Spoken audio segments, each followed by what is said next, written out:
Don't forget to like, share, and subscribe and hit that notification bell. Hello and welcome to another episode of Guyanese Swag. My name is McKay. I am your host, and we bring you interviews from leaders across the diaspora who are shakers and movers in their field getting things done, y'all. Today, we have with us an international executive chef who literally creates world-class dining experience. His name is Chef Duan. How are you doing today? I'm good. How are you? Fine, thank you. I'm really excited to have you on here. I've been following your IG and I do get hungry. So I know the people who are watching and listening, when they go to follow, they'll do the same thing. Oh, welcome. Thanks for having me. No problem. First question I ask everyone who come on the show is, what part of Guyana were you born? I was born in New Amsterdam, Berbice. And so how old were you when you left Berbice and came to America? I was 10 years old. And what part of the States you live in now? I currently live in the Washington, D.C. metropolitan area. So I started out talking about your food and your IG because that's what got me intrigued in what you're doing. For those who don't know who you are, this is the first time they're seeing you, hearing about you, connecting with you. Tell us about Chef Duan, about what you're doing, about how you got into being a chef in the first place. This journey has been a lifelong journey for me. It started as a child with my mom back home in Guyana. Was growing up learning how to cook. I took everything that she taught me. I went to culinary school to learn more. And to this day, I am living proof of the proof is in the pudding. If you practice daily and you work on everything that you've been taught, you can take it pretty far. I've done some pretty awesome things in this industry, and I'm looking forward to doing a whole lot more. As someone who really creates dining experiences, talk to us about the difference of just your old regular chef that you go to a restaurant and they're back there cooking versus someone like yourself who does private events, who really is not just about the meal that you're providing, but it's also about the experience that comes along with that. What's the difference, in your opinion, between those two aspects in the career, and what you feel makes you stand out as a chef? I feel like the difference between most chefs that just create things and move on, and someone like myself who really take pride in the dining experience and the overall experience of my guests. One thing that I do in restaurants and when I do private dining is I call it touching the table. So after your food comes out, or even before it comes out, if I have time on my hands, I'm walking around the restaurant, I'm talking to guests, hey, how you doing? Welcoming them to any establishment I'm working in throughout their meal. As long as time permits, I'll go back, check on them, get that firsthand review before it goes to the internet or before a server or bartender tells me like, hey, this guest enjoyed this and they said this, that, and third, or my guest didn't enjoy this and this is what they're saying. I get it directly from them. I'm able to take that information to make adjustments on the fly and move forward in team building exercises, able to build my staff up. And also I use that to build the front of the house staff, the back of the house staff, and myself up. So if you tell me, one of the dishes came out salty because you don't really eat a lot of salt, I can fix that immediately. I can remake your dish entirely, or for example, if you don't have time on your hands, you come back, and if I have time, I'll personally make your food for you. Not to show my staff up, but just using that as an example of caring about the guests that come in to your building, treating them like they're at home and they're getting a well-rounded experience means the world to me, and it means the world to them because they come back and they ask for you, or hey, such and such and such, or this specific cook did this, and I really want to, eat from them. And I say that because many years ago when I was a line cook, I worked on the grill, and I had several guests that only came in on like a Friday evening when I worked on the grill. So I take those experiences and I share it with, people now that I train, and telling me when you take pride in things like this happen, and you're able to teach somebody else how to take that level of pride and, be able to share it with your guests and share it with somebody else. So in the retrospect, to answer your question, difference between myself and many others is I really care about your experience to the point where if you don't like something, I'm gonna try my best to fix it right away and make sure that you are enjoying yourself and you're gonna come back, and then you're gonna bring more people for another experience. So when you come back, the experience is gonna be better than the one you had before. I love it. And as you can tell, I'm a foodie. I jumped straight into the food questions. We're going to back up for a second. And let's talk about your migration. As someone who came from Guyana as a child and then somewhat grew up in America, what was your experience like through that migration process?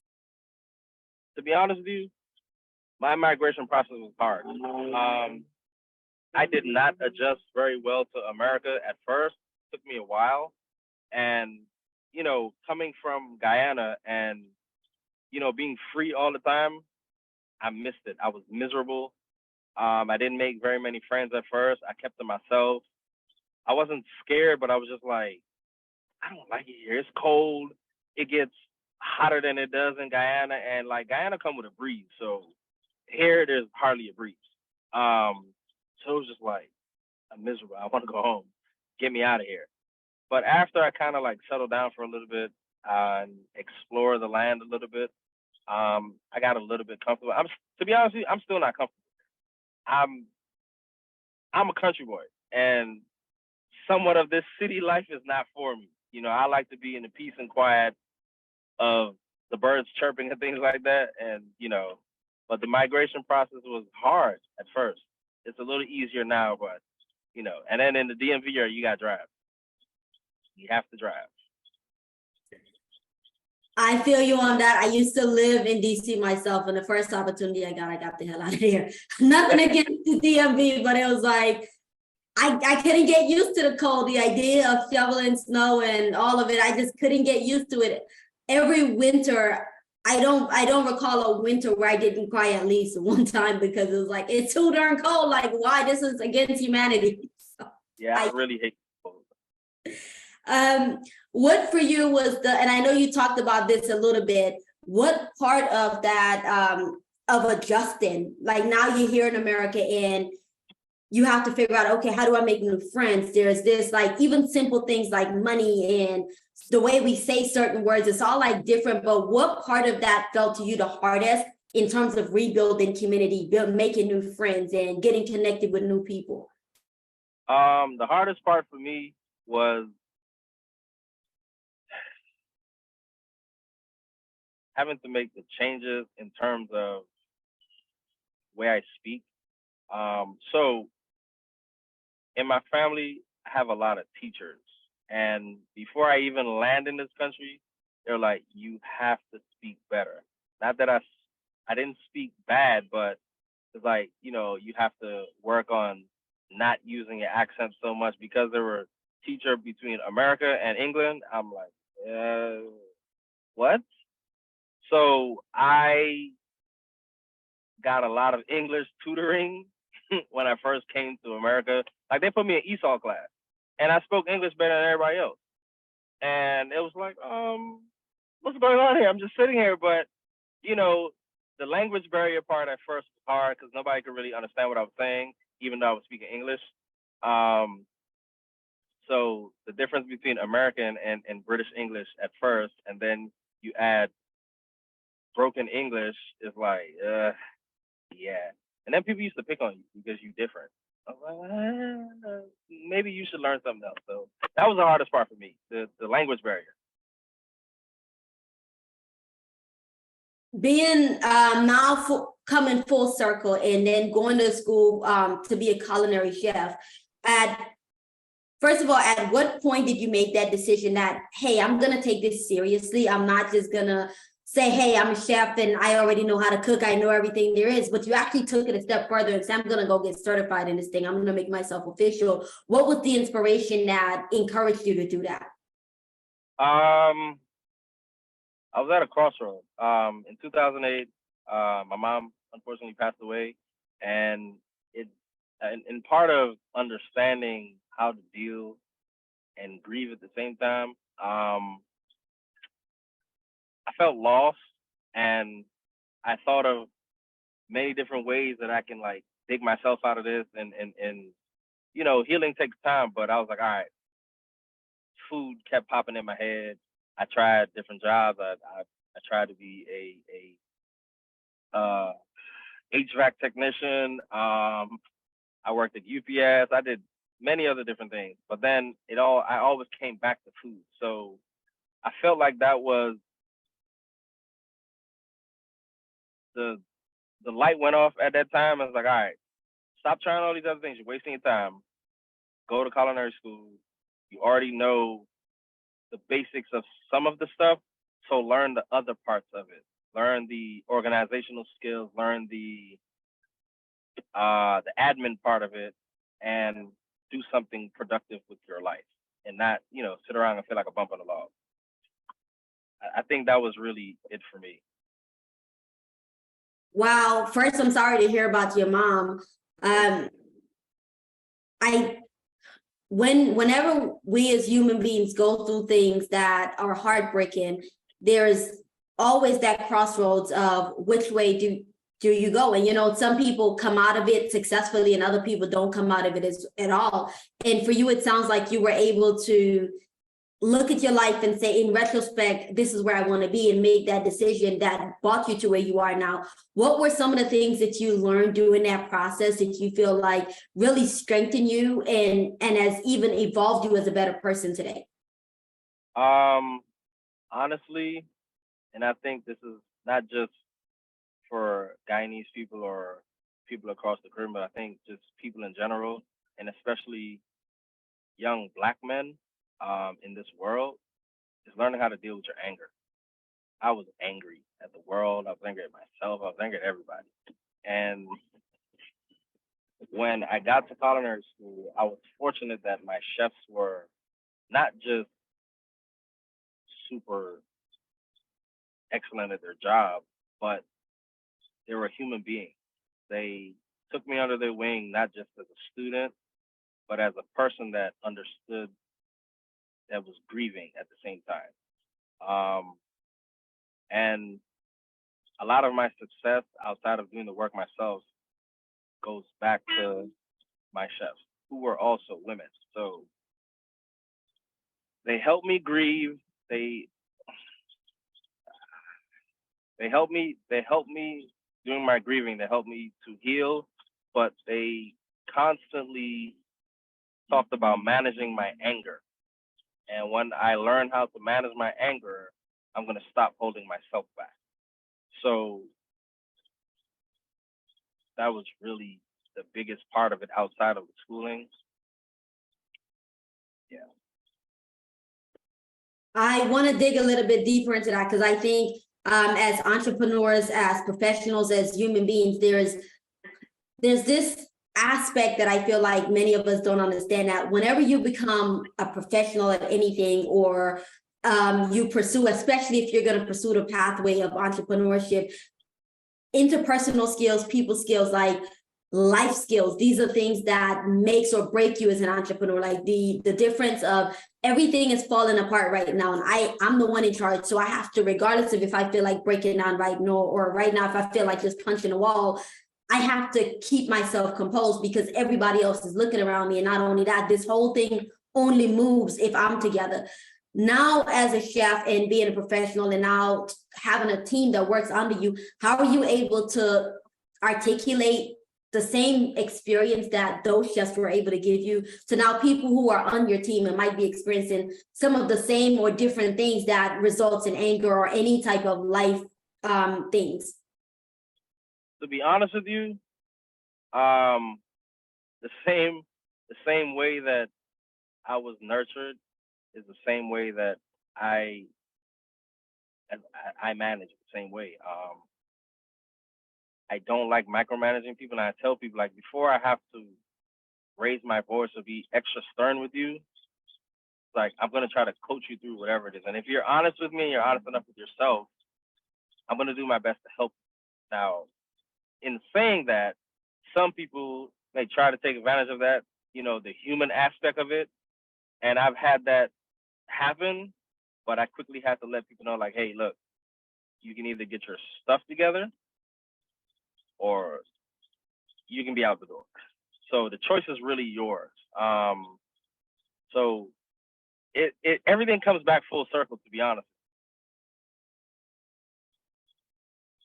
Now being a chef and having a team, tell us about some of the cool things you get to do. Because like I said, I've been looking at your Instagram and I'm like, this stuff is amazing. So tell us about the experiences and some of the behind the scenes stuff.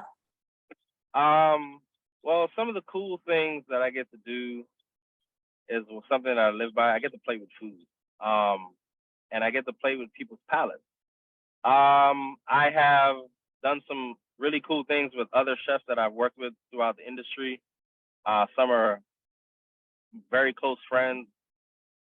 Only thing that can make us closer is blood. I've traveled to different countries on a cruise. I've cooked for thousands of people on a cruise ship. I've cooked in the James Beard house. For many of you that don't know who James Beard is an American culinary legend, and his home is a everyday museum in New York that they invite. His foundation invites different walks of life, different chefs, different cuisines to come and cook in his house. And one of the top culinary awards in America is named after him. I strive to win one of those awards one day or several. On a regular, I don't know. Really just playing with food, to be honest. Like, my experiences are different on a daily basis. Like, I spend a lot of time on the computer sourcing and looking for high quality food to serve to people in restaurants and in my own private dining business. And during the summertime, I put up my tent. I do summer festivals. I just have fun with, my friends some of them are culinarians as well. And there's really no boss. We just all figure out what we're trying to do. And we go out, we execute it. We have a really great time making other people happy through the skill set that we have. I love it. I love it. On that note, we're going to take a quick break for a message from today's sponsor, and we'll be right back. Meet Kim. She recently moved to a new neighborhood and has a craving for pine tart and cheese rolls. She Googled Guyanese restaurants in her neighborhood and received recommendations for Ghanaian restaurants instead. While she was at the park walking, her dog Kim ran into Susan, a fellow Guyanese, who introduced her to the Guyanese Swag Business Directory, a comprehensive listing of reputable Guyanese-owned businesses across the diaspora. Kim now regularly visits the GuyaneseSwag.net, where she can easily find trusted and reliable Guyanese-owned businesses and stay updated on upcoming events throughout the diaspora. Since the directory offers detailed business profiles, including pictures, videos, specials, contact information, and even reviews from neighbors, Kim is able to stay connected to her roots in her new home away from home. Register your business for free by visiting GuyaneseSwag.net. Hello and welcome back to another episode of Guyanese Swag. We're here today with Chef Duan. We were just getting into some of the really good stuff. For those of you who are just joining us, he is literally an international executive chef who travels the world creating world-class dining experiences. He was just telling us about his experience as a chef and some of the cool things he get to do. To double back on that, I want to tap in a little bit more, because it's one thing to be a chef. It's another thing to have a business, a successful business as a chef, which you've been able to accomplish doing both. Talk to us about the business aspect of being a private chef and being in the dining room, being in the kitchen. Talk to us about the business aspect of that. The business aspect, being a private chef, it is very demanding. For example, in a restaurant, you have a team of people that you can delegate things to. When you're a private chef, until you build that team of your own, You're doing everything yourself, from the sourcing, the shopping, prep, then going and execute everything, the traveling, the driving up and down. You do literally everything by yourself.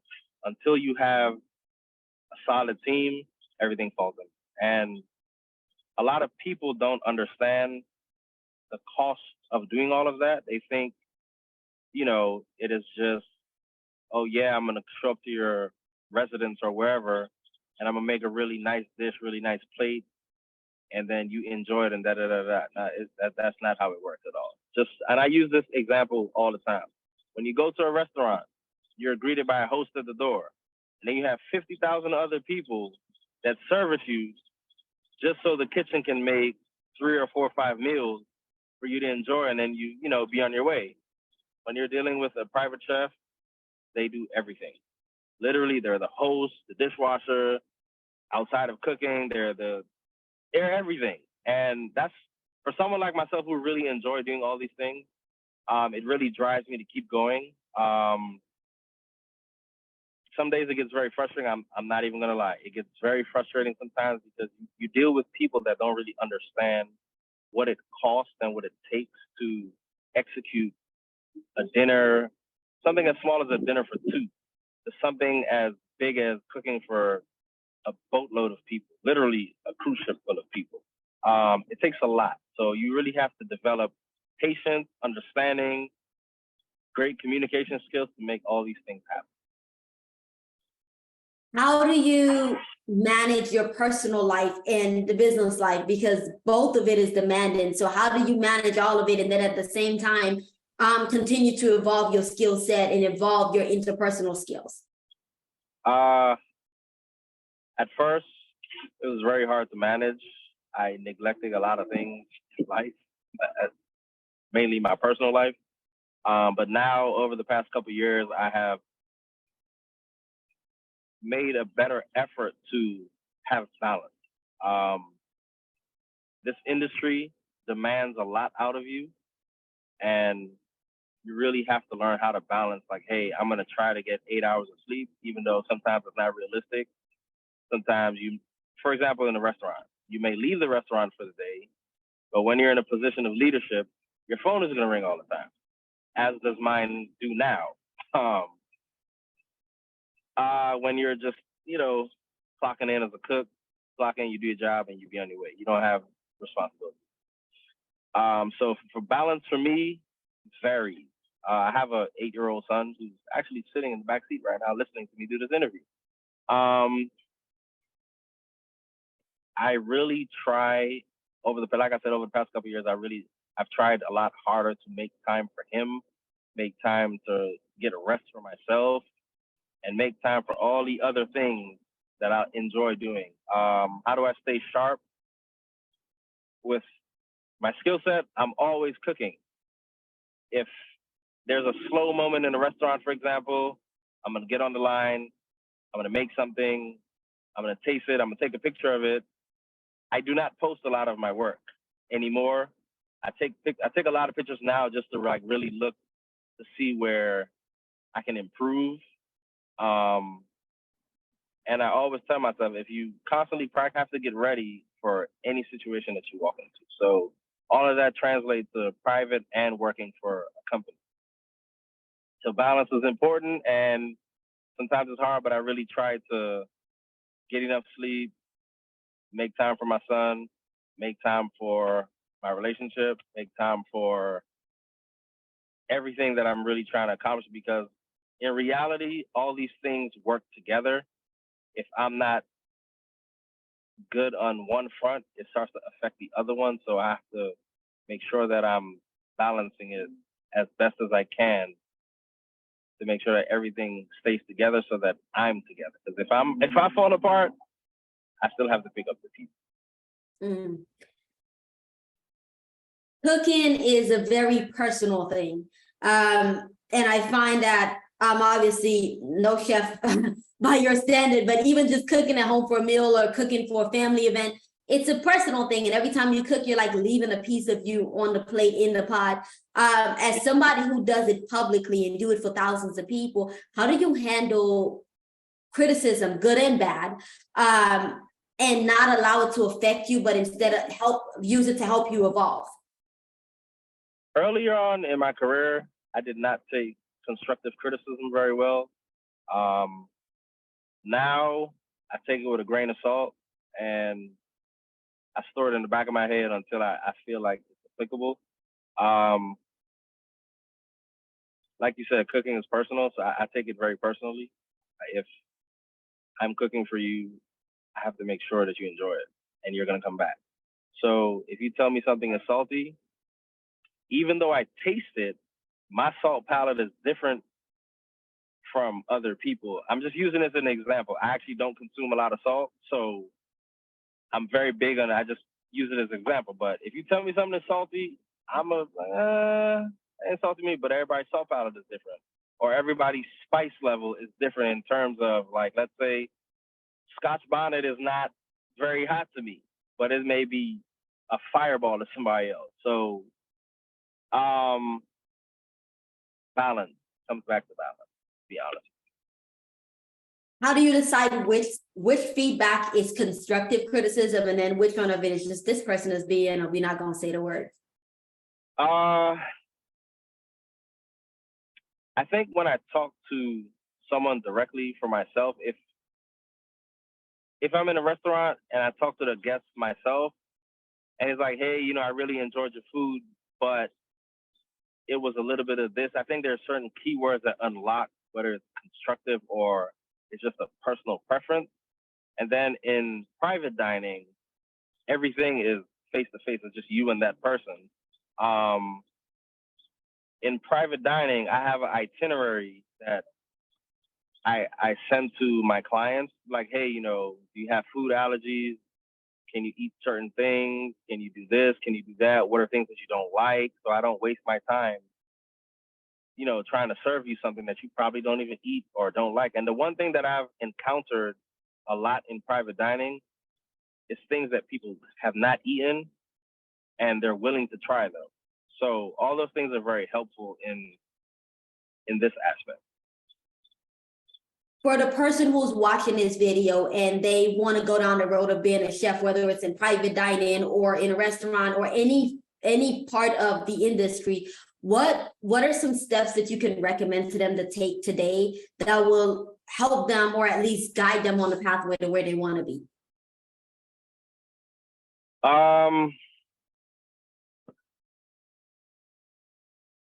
I have two answers to it. If you want to go the path of going to school, go for it. It is worth it because you learn a lot of things when you're paying for school than you would learn when you're trying to teach yourself. If you don't want to go to school, just be prepared to do the extra work to teach yourself. You have to teach yourself every day. There's never a day where you're not learning something. And it goes both ways, but at the same time, when you go to school, some things are book taught. And when you don't go to school, you have to find a way to learn it yourself, whether it's hands-on in the industry. If you are fortunate to have someone bring you into their building, because there are a lot of businesses out here, when you say you're a private chef, they don't pay you any mind. They're like, nah, you probably full of yourself and and you probably don't listen. So school is important if that's the route you want to go. If not, just be prepared to work twice as hard as the person that went to school who learned some things out of a book than the person that didn't go to school. Yeah. What are some books or tools that you would recommend to the young person who maybe they're not at the age yet to go to culinary school, but they want to kind of start early? YouTube. YouTube is very important. I say that because there are a lot of good educational tools on YouTube. I'm a visual learner, so I'll watch a video all day or whatever the case may be. But YouTube, I call it YouTube University. Watch a video, research a book. Amazon has a lot of good books. Like if you want to learn about different flavors, there's literally a book called The Flavor Bible, which is a book that I have in my library. Want to learn about vegetarian? There's books on that. There are videos on it. But you have to be careful because some of the information is good, some of the information is bad. And then when you start playing around with the information, you really find out which one is actually beneficial. I love this. I've really been enjoying this conversation. To bring the conversation full circle, for those who have been listening, they've been watching, tell us about what you've been working on and how they can get involved. So currently I'm the executive chef of the Breakfast Club Silver Spring in Silver Spring, Maryland. Outside of that, I own and operate my own private dining business, Chef Duan and Company. You can follow me on Instagram at Chef Duan, ChefDuan. I don't use Facebook very much, but it's there. Surprisingly, it's still there. I do have a website, which will be under construction very soon, but my email always works at info@chefduan.com. The website is chefduan.com. I always respond. If I don't respond right away, I will respond to you in any platform. Thank you for that information. For those of you who are in the DMV area, listen, go check out the Breakfast Club. If you want to get food porn, go watch it. Go check out his Instagram, because literally that's what it is. You're just going to love what you see on there. But if you're in the DMV area, go check out his restaurant. Go be prepared to eat. Bring the money, bring the wallet. Be prepared to spend, because you're going to enjoy it. Thank you for hanging out with us today, Chef Duan. I really appreciate your time. Thank you for sharing this conversation with us. Thank you guys for hanging out with us. Go ahead and give this video a thumbs up while you're down there in the description. Make sure you click the links to connect with Chef Duan and support what he's doing. Any final words for the audience? The restaurant is not mine. I'm the chef of the restaurant. It's not my restaurant. Thank you all for having me. I look forward to, working with you all again very soon. And, big up to everybody, man. Not just Guyanese people around the world. Let's continue to grow as people in general. Thanks for having me. You're most welcome. Thank you guys for hanging out with us. Go out and have yourself a phenomenal day. Peace. Don't forget to like, share, and subscribe and hit that notification bell.